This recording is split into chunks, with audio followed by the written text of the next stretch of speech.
Big Ben is a victorious quarterback in his final home game at Heinz Field. Told you guys. And, well, I know you said you told us. I did. It wouldn't be close. That game should have been 40-0. The Browns stink. It was ugly, man. Jeez. It was ugly. It wasn't pretty. Even Big Ben admitted as such last night, but it doesn't matter because the pretty part of it was the walk-off, you know? Yeah, that was cool. The walk-off.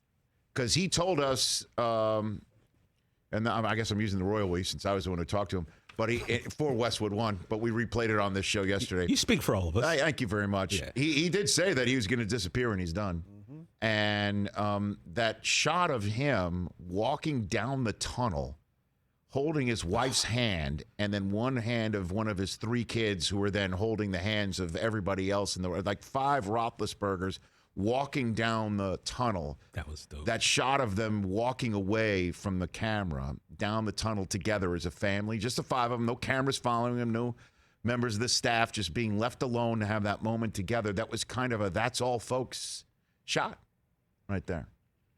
And the Steelers win a game for Big Ben and for themselves. And Tomlin said he was exhausted by the end of the night. And, again, Ben's numbers, he threw it 46 times for 123 yards. There are a lot of drops. There are a lot of misfires. A lot of 2-yard outs. There's a lot of that. But the way to win for the Steelers this year, and this is what we were talking about, is a lot of Najee and whatever TJ Watt can give you if he's healthy. And when he's healthy, he can give you a lot. And he had 5 tackles, 3 for loss, and 4 sacks, and knocked down a couple balls, too, last night. A full, defensive player of the year, single game effort right there. He's a game shy of the sack record. And I know there's going to be a lot of conversation this week, and we'll even have it on this show throughout the week about what an extra regular season game is now, a 17th regular season game, and what that means for a sack record or a rushing record or a receiving record like Cooper Kupp has in his sights. But Watt's missed a couple games this year. Yep. And he's still within a sight of breaking Strahan's single-season sack record mark. Right? And so that's the recipe. And the Steelers are still alive because of it. And just thinking about Roethlisberger, just for me, I interviewed him when he was a kid coming out of Miami of Ohio on the set of NFL Total Access. And he was talking about how he likes to wear number 7 because it's Bond, And not many people knew about him. I mean, that was the draft in which Eli was the conversation nonstop about would the Chargers really take him when he says, I don't want to be taken. And then there was that kid from NC State by way of the state of Alabama, also available in the draft. And the Giants needed a quarterback, as we know, and they wound up swapping Phillip Rivers, who they selected for Eli Manning, and Roethlisberger dropped, and he dropped past the Browns and wound up with the Steelers, and a former Brown, who was a Steeler head coach, took him. And he and Cowher were an interesting blend, to say the least. Ben was the game manager when he started. He was the don't screw it up. He was the kid who got the start out of nowhere. And I remember Alan Faneca, who he'll share a bust room with, was like, yeah, we're not too excited about a rookie starting. We're not too excited about what he's, and our hopes are in this kid's hands, and he was dynamite. And then he won the Super Bowl. But as we know, Hines Ward was the MVP of that Super Bowl. It was Bettis' farewell. Roethlisberger won his second Super Bowl for Pittsburgh. And he should have been the MVP of that game, to be very honest with you, because the catches that Santonio Holmes was making in that game, certainly in the game-winning drive for that game, somebody had to throw it to him. And Roethlisberger was dynamite. But Holmes was the one who made that catch, and to use the Ohio State phrase for him, dotted the I in the back of the end zone. And he's the Super Bowl MVP.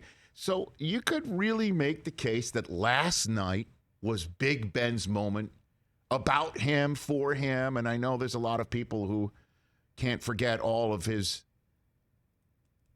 off-the-field transgressions and might even be very upset with the way that I'm describing those. Just Google it. But Roethlisberger, you could say last night was his moment about him, for him, love and affection, nothing but love and affection for him in his direction. Nationally watched, nationally discussed, nationally revered for the first time in his career. You could really say that. I remember after he won in Detroit for that Super Bowl in which Bettis said farewell and Cowher took that dub, and we all know he left. And I remember Ben didn't come to our post-game show. We had Bettis, we had Cowher, but not the quarterback.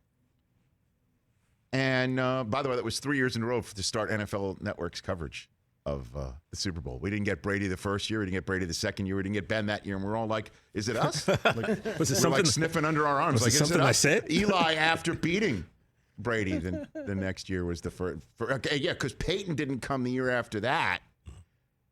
Because I think he was upset that Dion talked about how the Colts steal signs in our pregame show. I think he was not happy about that. Then the next year, Eli was the first guy to ever show up. We were like, what's going on? But anyway, Ben didn't show up because he didn't have a great game in that Super Bowl. You know? But he did win in spite it. Of him, yeah. Well, I know. Well, I mean, he was the game man, and that was his relationship with Cowher, too. It was kind of like when Tomlin came in, he could be now the man as opposed to the kid. And then as the man, they won the Super Bowl. But we're talking about Harrison's pick six. We're talking about Santonio Holmes MVP. That's why last night kind of was that moment. Signs, we love you, Big Ben. Thank you, Big Ben. And then he and his wife and his family with that beautiful moment down the tunnel. And that's all, folks. Unless, of course, they make the playoffs, which is possible. Not likely, as they say in the business, but possible. And then later on in this program, we're going to give you every last playoff scenario that is now official for Week 18. There's 3 AFC teams sniffing it, hoping that the Colts and Chargers stumble. Chargers and Raiders on Sunday Night Football. Hey, you watched all the way to the end. Thanks for that. Watch more right here.